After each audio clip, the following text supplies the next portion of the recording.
एक ऐसा देश जहाँ की लड़कियां भारतीय लड़कों को बहुत ज्यादा पसंद करती हैं और यह देश इतना सस्ता है कि यहाँ पर मात्र 800 रुपए में बहुत कुछ मिलता है, जिसकी वजह से यहाँ घूमने वालों की संख्या बढ़ती ही गई है। तो दोस्तों, आज के इस वीडियो में हम बात करेंगे फिलीपींस देश के बारे में कुछ ऐसे फैक्ट्स जो सचमुच अद्भुत है, और साथ में ये भी जानेंगे कि फिलीपींस इतना बदनाम क्यों है और यहाँ पर घूमने आना चाहते हैं तो खर्च कितना होगा। So let's explore world tour. जैसा कि आप सभी लोगों को तो पता ही होगा कि फिलीपींस देश ईस्ट एशिया में इंडोनेशिया के ऊपर बसा एक बहुत ही खूबसूरत देश है। फिलीपींस में सुंदर आइलैंड, दिलमोहक बीचेस, सुंदर लड़कियों से लेकर चमकती बालू के बीच प्रकृति का अद्भुत नजारा देखने को मिलता है। फिलीपींस दुनिया का सबसे ज्यादा आइलैंड वाला देश है, क्योंकि इस देश में लगभग 7000 से भी ज्यादा आइलैंड है और उनमें से भी 5000 आइलैंड का कोई नाम ही नहीं है। लेकिन क्या आपको पता है कि फिलीपींस से ही दुनिया के अधिकतर देशों में नारियल का एक्सपोर्ट किया जाता है, इसलिए इस देश को नारियल का सबसे ज्यादा निर्यात करने वाला देश माना जाता है। और फिलीपींस में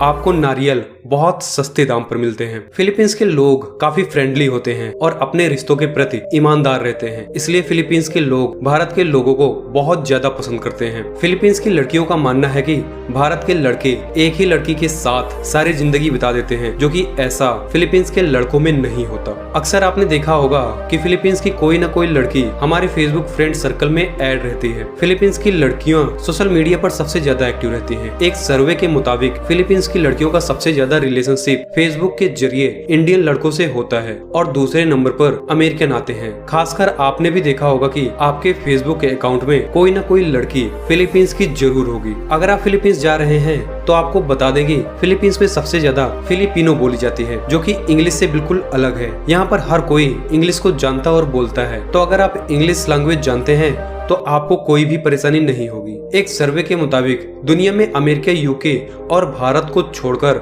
सबसे ज्यादा इंग्लिश फिलीपींस में बोली जाती है। फिलीपींस के पलावन में जमीन के नीचे से लगभग 8 किलोमीटर की नदी बहती है, वो भी जमीन के नीचे से। और इस नदी की खास बात यह है कि ये नदी तेजी से बहती है, वो भी भूमि के अंदर। फिलीपींस देश का सबसे बड़ा शहर मनीला है, जो कि ये फिलीपींस की राजधानी है। फिलीपींस में चावल का उत्पादन सबसे ज्यादा होता है और इस देश के पास चावल के कई वैरायटी हैं, इसलिए इस देश को राइस टेरेस भी कहा जाता है।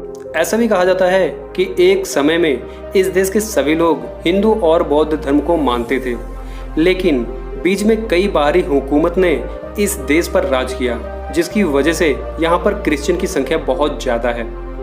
एक समय था जब फिलीपींस दुनिया के टॉप 5 विकसित देशों की श्रेणी में आता था और अन्य देशों के मुकाबले काफी अमीर था, लेकिन इस देश में नौकरशाही और भ्रष्टाचार की वजह से काफी पीछे होता गया। लेकिन लोगों के चेहरों की रंगत आज भी वही है।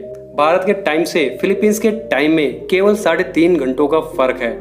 जैसे कि अगर भारत में सुबह का 6 बजा होता है तो फिलीपींस में सुबह के 9:30 बजे होते हैं। फिलीपींस में मानव तस्करी एक बहुत गंभीर समस्या आज भी बनी है। यह देश सस्ता होने के नाते लोग यहाँ पर कम पैसों में अय्याशी करने आते हैं। फिलीपींस को थाईलैंड की तरह टूरिज्म के रूप में जाना जाता है। वैश्यवृत्ति का धंधा चलाना यहाँ गैर कानूनी जरूर है, लेकिन इसे रोकने के लिए यहाँ कोई कानूनी व्यवस्था नहीं है। यहाँ बाल वैश्यवृत्ति के केसेस बहुत हैं। एक रिपोर्ट के मुताबिक फिलीपींस में 15 से 28 साल की लगभग 4.5 लाख लड़कियां और महिलाएं वैश्यवृत्ति से जुड़ी हुई हैं, और इन लड़कियों के बच्चों को ये भी नहीं पता होता कि उनका बाप कौन है। एक ही घर में एक ही माँ के 3 से 4 नस्ल के बच्चे आपको फिलीपींस में देखने को मिलेंगे।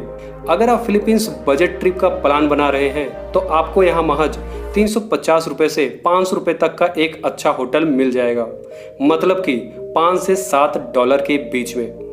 और जब आप यहाँ आएंगे तो जाहिर सी बात है कि गाड़ी से ट्रैवल जरूर करेंगे, तो पब्लिक ट्रैवल के लिए आपको डेली पर सवारी 300 रुपए देना होगा। अगर आप रोड पर खाना खाएंगे तो आपको 100 रुपए तक पेट भर भोजन मिल जाएगा, वरना रेस्टोरेंट में आपको 300 रुपए तक लग सकता है।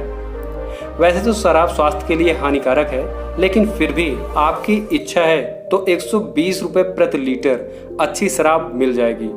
ओवरऑल बात करूँ तो आप एक दिन में पूरा 700 रुपए में आसानी से फिलीपींस में बिता सकते हैं, अगर लौंडियाबाजी न की जाए तो। फ्लाइट और वीजा का खर्च जाने और आने का लगभग 25,000 रुपए है। तो दोस्तों, ये थी वीडियो फिलीपींस के बारे में। ये वीडियो आपको कैसा लगा कमेंट बॉक्स में जरूर बताएं। अगला वीडियो आप किस देश पे देखना चाहते हैं ये भी आप जरूर बताएं। अगर वीडियो पसंद आया है तो इस वीडियो को लाइक कर दीजिए और चैनल को सब्सक्राइब करके बेल आइकन को ऑन कर दीजिए। फिर मिलते हैं अगले एक नए वीडियो में, तब तक के लिए बाय।